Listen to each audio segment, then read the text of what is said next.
நல்லவர்கள் தீயவர்கள் யார் யாருன்னு அவங்களோட பேச்சை வச்சு நாம எடை போட்டுடலாம். நல்லவங்க பேசும்போது தன்னை பற்றி பேசாமல் சிறந்தவர்களாக வாழ்ந்த நல்லவங்க, சிறந்தவர்களாக வாழ்ந்த முன்னோர்களை பற்றி பேசுவாங்க.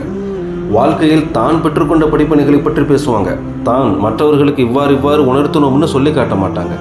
இவங்க ஏதாவது ஒன்று நமக்கு உபதேசம் செஞ்சாலே அவங்களோட அந்த வார்த்தை நம்ம உள்ளத்தையே அசைக்கும். அந்த பேச்சால் நாம் கூட நம்மை திருத்தி கொள்ள முயற்சிப்போம். தீயவர்கள் இதற்கு நேர் எதிராக இருப்பாங்க. அவங்க பேசும்போது நான்கிற வார்த்தை அதிகமாக வந்துக்கிட்டே இருக்கும். சிறந்தவர்களாக வாழ்ந்த நல்லவர்களை பற்றி பேசுகிறதா இருந்தால் கூட தன் பேச்சை அழகாக்க ஊறுகாயை சேர்த்துக்குவாங்க. அந்த சிறந்தவர்களிடம் அவர்களே படிப்பினை பெற மாட்டாங்க. நான் மற்றவர்களுக்கு இப்படி உணர்த்தினோம்னு பேசுவாங்க.